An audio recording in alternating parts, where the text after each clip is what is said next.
हज़रत शीथ के बाद हज़रत इदरीस को अल्लाह ताला ने नबूवत से सरफराज किया।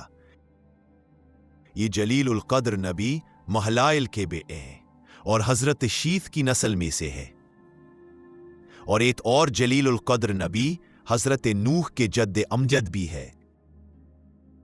इनको अखनूख, खनूक और अखनूक के नाम से भी पुकारा जाता है, मगर कुरान मजीद में इनका जिक्र इदरीस के नाम से हुआ है। इनका नसबनामा कुछ इस तरह है: इदरीस बिन यारद बिन महलाइल बिन कयान बिन अनूश बिन हज़रत शीथ बिन हज़रत इदरीस। आदम अलैहिस्सलाम, हज़रत इदरीस ही ने सबसे पहले कलम से लिखाई शुरू की है। इन पर 30 सहीफे नाजिल हुए और इन्होंने ही जिहाद फी सबीलिल्लाह का आगाज किया। हज़रत इदरीस ही ने सबसे पहले कपड़ों की सिलाई शुरू की और इन्होंने ही आबील की औलाद को जंजीरें पहनाई। जब हज़रत आदम की वफ़ात हुई तो उस वक्त हज़रत इदरीस की उम्र 308 साल थी।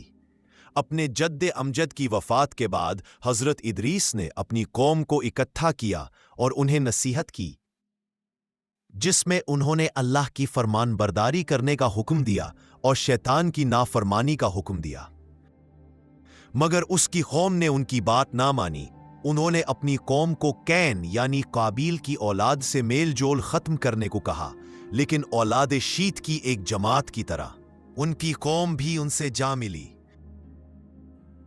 बाज लोग ये भी कहते हैं कि हज़रत इदरीस को तमाम रोए ज़मीन के लिए नबी बनाकर भेजा गया और अल्लाह ताला ने उन्हें 2 माजियों का इल्म अता किया। हज़रत इदरीस के ज़माने में 2 बड़े बड़े बादशाह गुजरे, जिनमें एक का नाम बीवरास था। हज़रत इदरीस ने उन्हें इस्लाम की दावत भी दी, लेकिन उसने कबूल ना की। वो एक जादूगर था और लोगों को सितारा परस्ती की तरगीब देता था। दूसरे बादशाह का नाम तहमूर्स था। तहमूर्स बाबल शहर का सबसे पहला बादशाह था।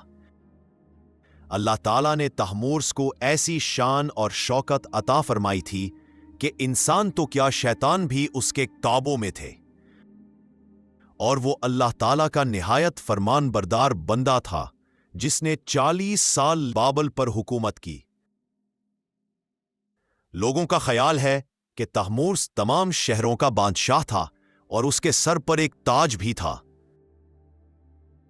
एक दिन उसने ऐलान किया कि हम अल्लाह ताला की मदद से उसकी मखलूक में से सरकशी और नाफरमानी का खात्मा कर देंगे। तहमूस ने फारस में एक आलीशान महल तामीर करवाया और उसमें रहने लगा। तहमूस ने ही सबसे पहले ऊन और बालों से चटाई बनाई। इसी ने ही सबसे पहले घोड़ों, खच्चरों और गधों को बादशाहों की सवारी के लिए जीनत बनाया, और इसी ने लोगों को हुक्म दिया कि कुत्तों का दरिंदों से बचने और शिकार के लिए ट्रेन करें। हज़रत इदरीस ने 65 साल की उम्र में शादी की। उनके यहां मतूशल्ख पैदा हुए जो उनके जानशीन बने। हज़रत इदरीस ने वफ़ात से पहले उनको नसीहतें भी की और उनको पता था कि काबील की नस्ल पर अनकरीब अजाब नाजिल होगा, तो उन्होंने अपनी औलाद को उनसे मेल जोल खत्म करने की नसीहत की थी। एक दफा अल्लाह ताला ने हज़रत इदरीस पर वही नाजिल फरमाई और फरमाया कि आपकी कौम में से जो शख्स जितना भी नेक अमल करेगा उसका अज्र उसको तो मिलेगा, इतना अज्र आपको भी दिया जाएगा। हज़रत इदरीस को यह सुनकर ख्वाहिश पैदा हुई कि उनकी उम्र तवील की जाए ताकि ज्यादा से ज्यादा अज्र कमा सके।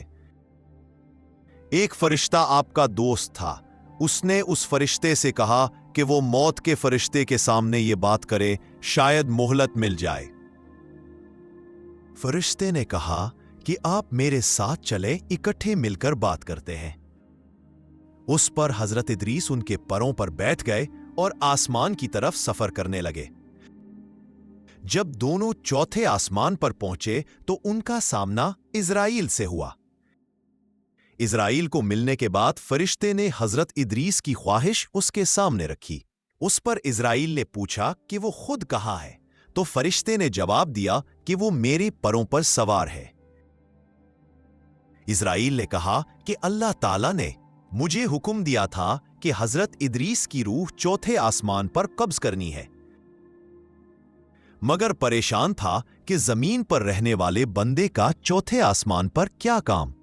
اس کے بعد اسرائیل نے اللہ کے حکم سے حضرت ادریس کی روح قبض کر لی۔